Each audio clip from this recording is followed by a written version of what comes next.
Assalamualaikum warahmatullahi wabarakatuh. Waalaikumsalam warahmatullahi wabarakatuh. Kembali lagi di channel Ismail Hasan, channel Education and Islamic Studies. Pada kesempatan ini kami akan berbincang dengan salah satu narasumber kita, yaitu Ustadz Muhammad Zulkarnain Mubhar, STHI, MTHI, yang insya Allah mari kita doakan sebentar lagi akan mencapai gelar doktor di bidang keimanan Islamic Studies.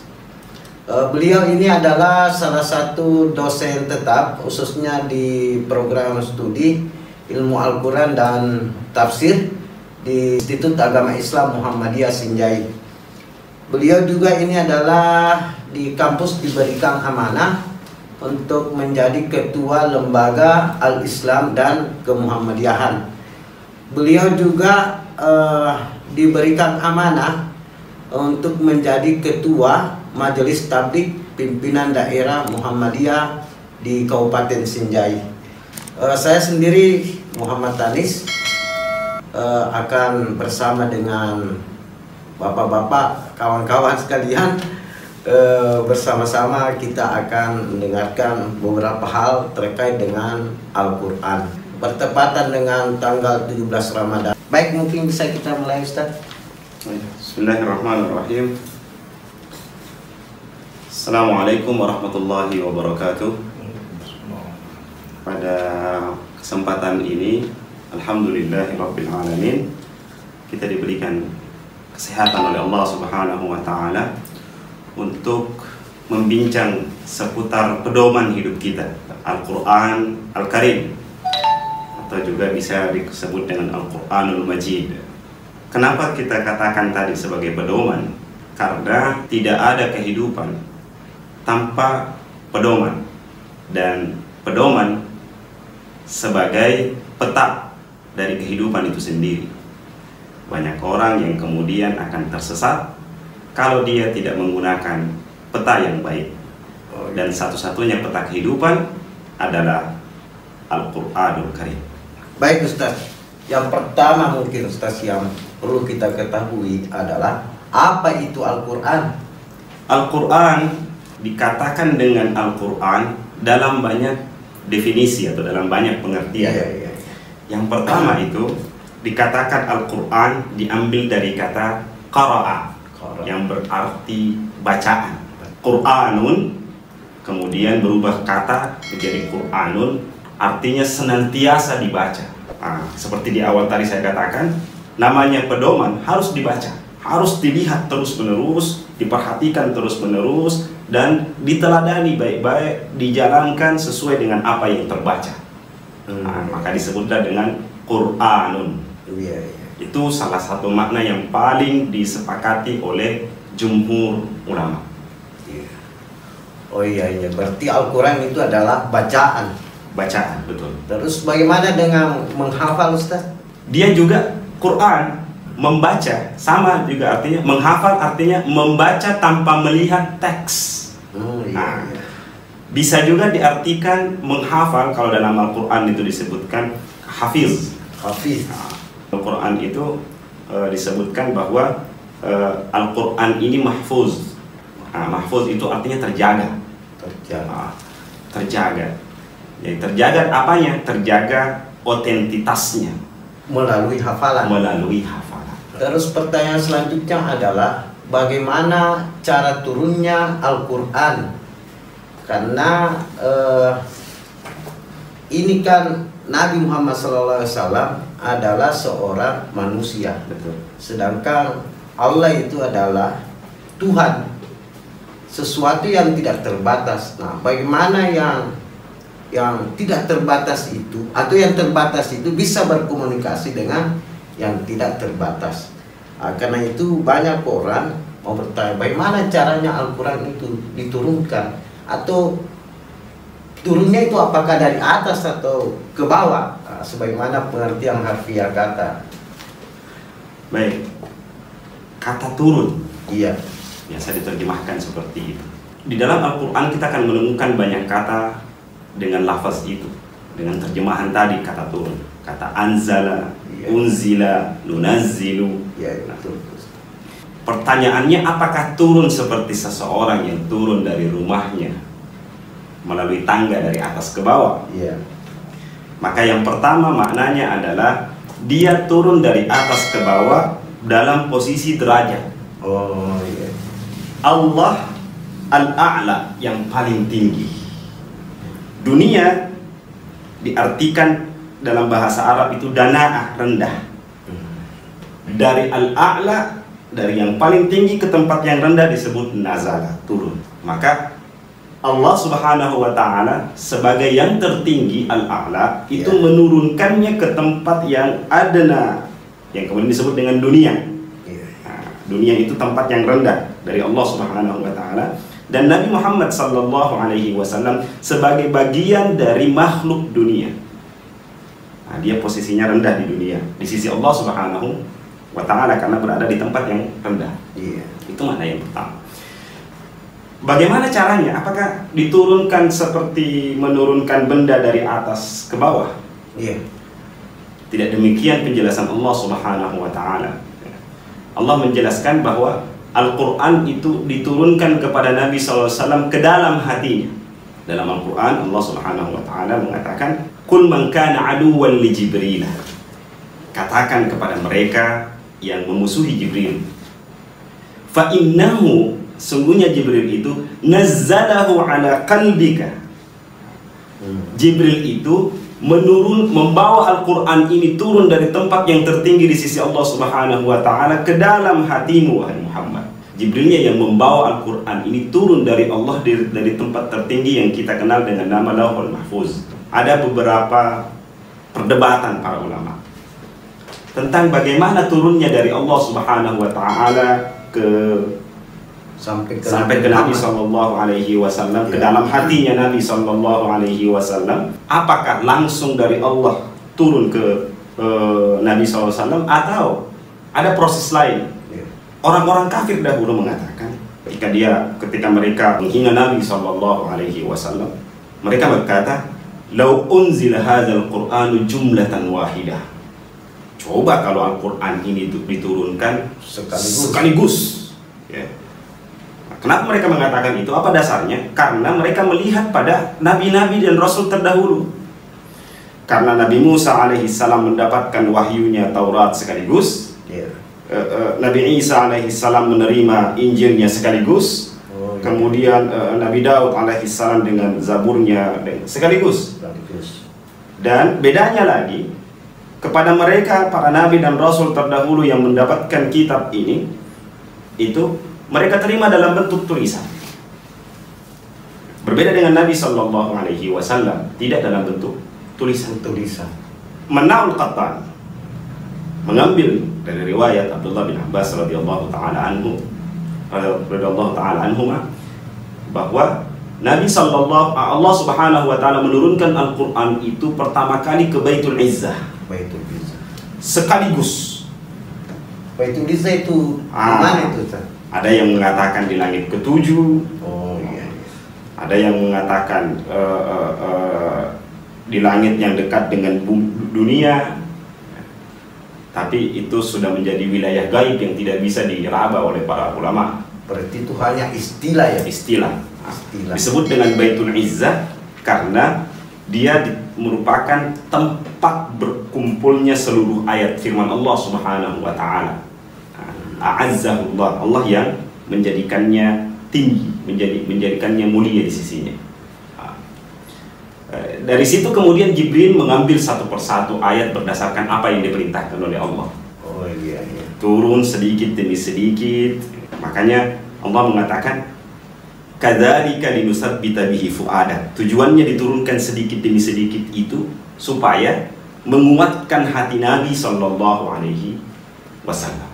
Baik Ustaz, sebelum lanjut, berarti Al-Quran ini turun dari Allah, Baitul Izzah, dari Baitul Izzah berdasarkan perintah Allah. Kemudian malaikat Jibril mengambil ayat itu kepada Nabi Muhammad SAW.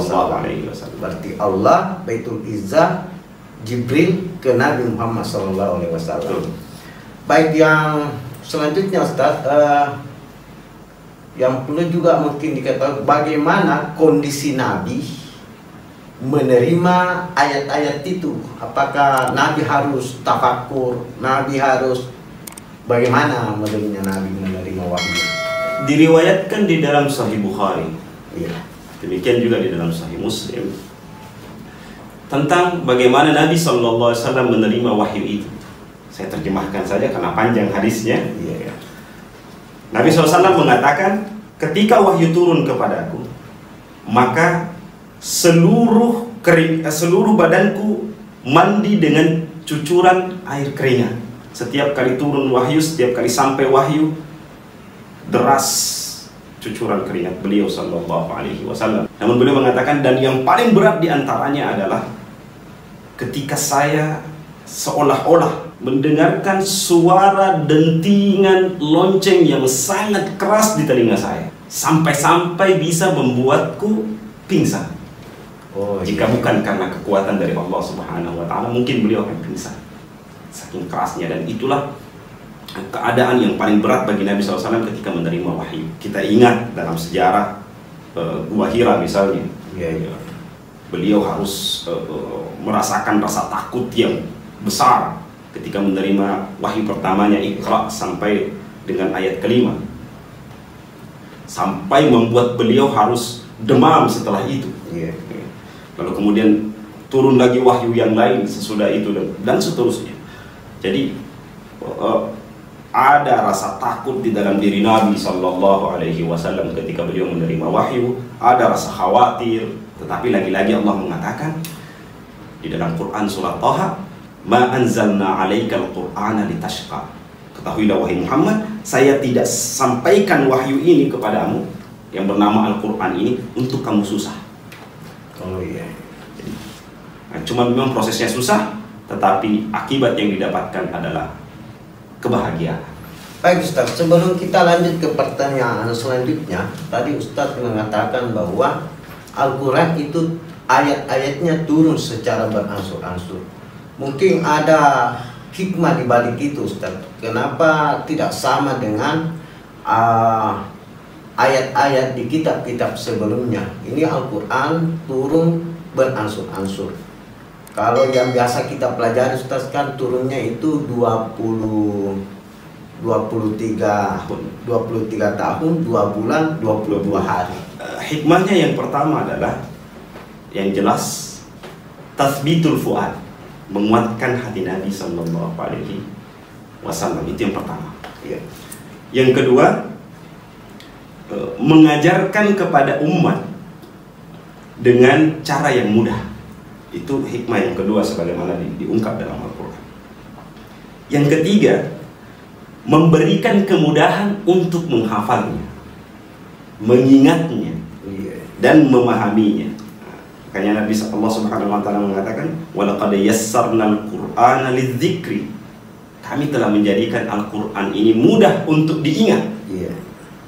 Fahal min muddakir, apakah ada orang yang mau mengambilnya, mengingatnya, memahaminya? Nah, mudahnya diingat Al-Quran itu dengan cara step by step. Makanya Abdullah bin Abbas mengatakan seperti ini, kami tidak belajar Al-Quran dari Nabi Sallallahu Alaihi Wasallam kecuali 10 ayat. 10 ayat. Dan kami tidak pindah ke ayat 11 sampai kami telah menghafalkan 10 ayat itu dengan baik dan benar. Dan kami memahami 10 ayat itu dengan baik dan benar, kemudian telah mengamalkan 10 ayat itu dengan baik dan benar, baru kami bisa pindah ke ayat berikutnya. Makanya cara Allah menurunkan Al-Quran step by step, sedikit demi sedikit kepada Nabi SAW. Kemudian itu pula lah cara mengajarkannya kepada para sahabatnya sampai ke kita saat ini, metode itu berlaku. Ini semakna dengan apa yang pernah saya baca Ustaz, bahwa Al-Quran itu turun, itu adalah respon langit atas peristiwa bumi. Itu salah satu yang lain. Jadi makanya dalam Al-Quran tidak semua ada asbabun nuzul. Tidak semua punya asbabun nuzul. Ada yang turun datang begitu saja tanpa respon dari sebuah peristiwa. Namun yang ada sebabun nuzulnya itu adalah respon Allah Subhanahu wa taala terhadap banyak peristiwa, dan ini pun banyak. Dan itu tidak bisa diketahui kecuali melalui riwayat-riwayat yang pernah terjadi di masa itu. Dan tentunya kita sebagai pelajar terhadap Al-Quran harus teliti, karena banyak riwayat-riwayat asbabun nuzul yang dinilai lemah, bahkan dinilai mungkar oleh para ulama. Itu tentang apakah benar itu peristiwa. Ya. Ada bukunya. Ada misalnya bukunya Al-Wahidi. Al-Wahidi itu punya kitab Asbabun Nuzul, namun banyak dikritik oleh para ulama tentang sejumlah riwayat di dalamnya. Tadi di awal Ustadz mengatakan bahwa ini Al-Quran adalah pedoman. Tentu sebagai pedoman dia punya fungsi, dia punya tujuan. Al-Quran ini tentu adalah tuntunan praktis. Yang pertama Allah mengatakan, "Dzalikal kitabu la raiba fih." Itulah Al-Quran, tidak ada keraguan di dalamnya. Ini kalau kita menggunakan cara baca pertama. Cara baca yang kedua, "Dzalikal kitab." Itulah Alkitab, Al-Quran. La raiba fihi hudan lil muttaqin. Tidak ada keraguan sedikit pun di dalamnya dan menjadi petunjuk bagi orang-orang yang bertakwa.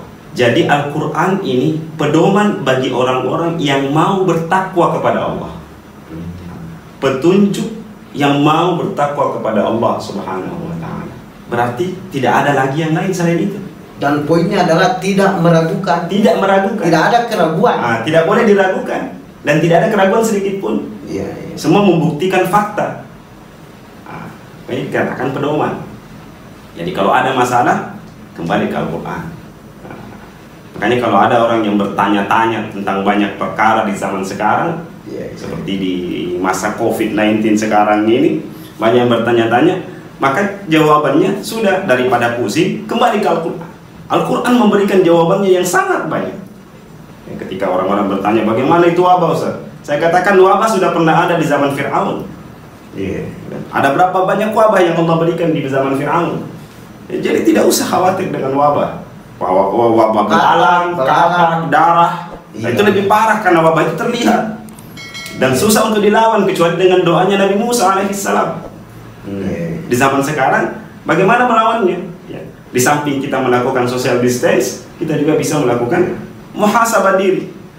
Karena tidaklah ujian dari Allah Subhanahu wa taala datang kepada suatu kaum kecuali ada teguran Allah Subhanahu wa taala terhadap dosa-dosa mereka. Jadi intinya COVID-19 ini harus ada usaha manusiawi dan ada usaha spiritual. Spiritual sudah pasti. Makanya Al-Quran sebagai petunjuknya.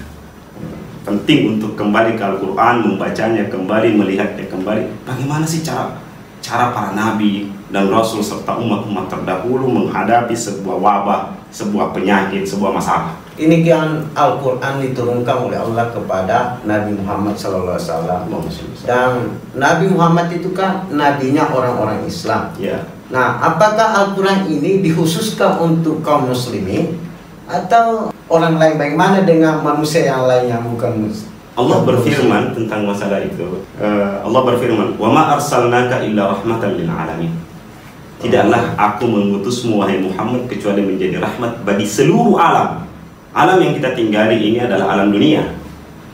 Tapi jangan menganggap bahwa cuma satu-satunya alam itu cuma yang kita tinggali. Jadi semua alam, termasuk alam jin. Alam jin, makanya dalam Al-Quran ada surah Al-Jin. Alam hantu ini. Ya, orang katakan alam hantu seperti itu.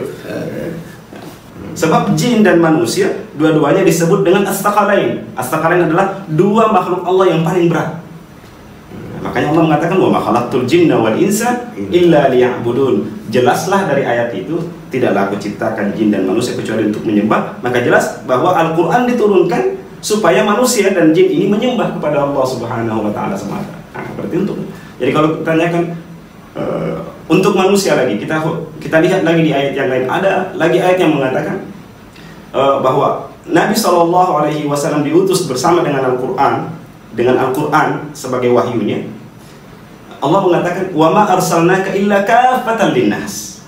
Tidaklah kami mengutus Muhammad kecuali untuk semua manusia. Apalagi manusia statusnya sebagai khalifatullah. Maka selama itu Al-Quran diturunkan untuk mereka semua. Baik Ustaz, karena waktu kita terbatas, ada sementara pendapat atau keyakinan di tengah-tengah masyarakat itu Ustaz, bahwa Al-Quran itu sebenarnya bukan 30 juz, tetapi 40 juz. Betul. Nah, sekarang yang 10 juz itu di mana? Bagaimana ini Ustaz dengan keyakinan atau pendapat itu? Ini pendapat kaum sufistik lama. Kita katakan sufistik, begitu sufistik yang bercampur dengan adat istiadat Hindu di masa lalu. Mereka mengatakan bahwa Al-Quran itu tidak 30 juz, tapi Al-Quran itu 40 juz. Iya. Yang kalian baca cuma 30, kalian tidak baca yang 10. Kita bertanya-tanya, terus yang 10-nya di mana, Puang? Iya. Biasanya orang tua yang punya pendapat begitu kan, makanya nama Puang. Iya. Yang 10-nya di mana, Puang? Ada yang berpendapat begini di antara mereka. Oh, itu rahasia. Iya. Jadi dia bilang rahasia. Kalau rahasia bukan Al-Quran kan, Al-Quran kan Iya. tidak rahasia. Bukan rahasia. Tidak ada apapun yang dirahasiakan oleh Allah Subhanahu wa Ta'ala. Jadi bukan Al-Quran itu pun kalau rahasia. Betul. Ada yang mengatakan lagi, oh 10 juznya itu di alam semesta. Apa yang terlihat ayat kauniyah. Bilang begitu, ayat-ayat kauniyah. Karena kan bukannya ulama mengatakan ada ayat kauniyah dan ayat kauniyah. Iya. Kauniyah itu adalah Al-Quran, kauniyah itu adalah alam. Iya. Ada yang mengatakan begitu. Kita katakan, maaf. Jawabannya seperti ini, maaf. Ayat kauniyah itu sudah ada di dalam ayat kauniyah. Sudah diterangkan dengan jelas ayat kauniyah ini di dalam ayat kauniyah. Jadi baik ayat kauniyah itu sudah tertera dalam ayat kauniyah, berarti ayat kauniyah pun ini bagian dari 30 juz itu. Oke Ustaz, itu ayat sebenarnya apa? Ayat Ustaz.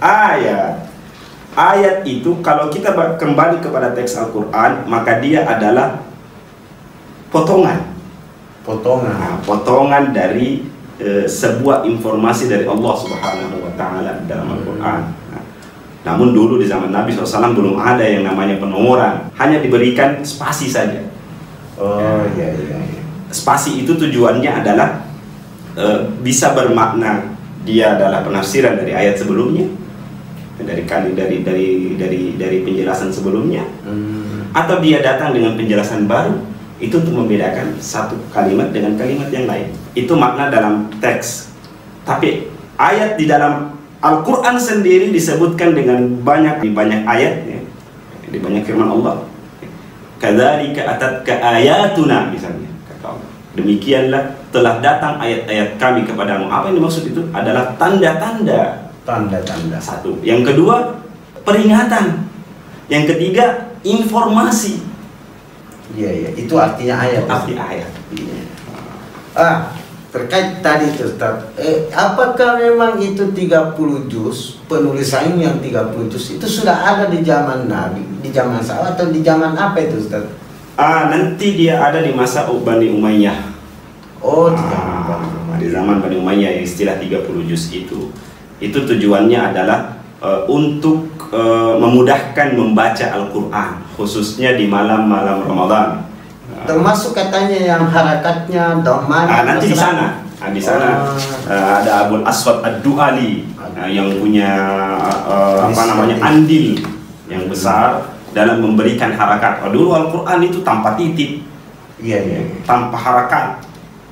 Yang bisa baca cuma orang Arab yang fasih bahasanya. Nanti masa Daulah Umayyah lahirlah titik itu.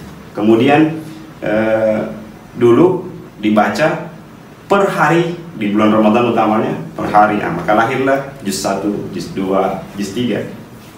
Kemudian untuk lebih memudahkan lagi, ada lagi yang membacanya dengan cara setengah. Maka lahirlah catatan di dalam Al-Quran, pinggirannya itu nisfun, tulisannya nun so fa, artinya setengah. Setengah dari satu juz itu. Kemudian ada lagi rubu, 1/4, dengan biasa diberikan tanda ain. 1/4.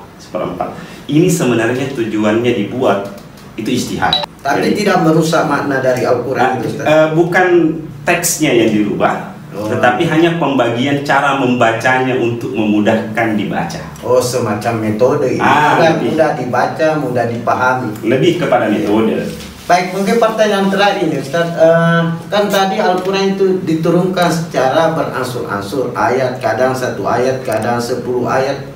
Nah, seperti kan 5 ayat pertama itu di surah Al-Alaq. Tapi kalau kita baca hari ini surah Al-Alaq itu lebih dari 5 ayat. Betul. Berarti ayat ke-6 sampai seterusnya itu nanti di belakang baru turun. Datang belakang. Nah, terus bagaimana cara penempatannya di situ? Penempatan seluruh ayat di dalam satu surah, Iya. seperti Al-Alaq itu tadi, itu sifatnya tauqifi namanya. Maksudnya itu. Tauqifi artinya sesuai dengan apa yang Allah berikan petunjuknya, dan Nabi SAW yang menyuruh. Nah, jadi ketika turun wahyu, misalnya 5 pertama, lalu kemudian lama kemudian baru datang sisanya. Lalu Rasulullah datang sisanya kepada Nabi SAW, lalu Rasulullah menyampaikan kepada para sekretarisnya, yang penulis-penulis Al-Quran ini yang dikenal 7 orang itu, termasuk di dalamnya Ali bin Abi Thalib, Zaid bin Sabit. Lalu Nabi mengatakan, letakkan ayat ini di dalam surah ini. Nah, itu tauqifi namanya. Jadi Nabi tidak beristihad di situ, tidak boleh. Tapi petunjuk Allah langsung kepada Nabi. Betul. Dan Nabi perintahkan kepada para penulis Al-Quran untuk meletakkan agar meletakkan ayat ini di surah ini. Termasuk mungkin nama surah ya Ustaz? Termasuk nama surah. Penamaan.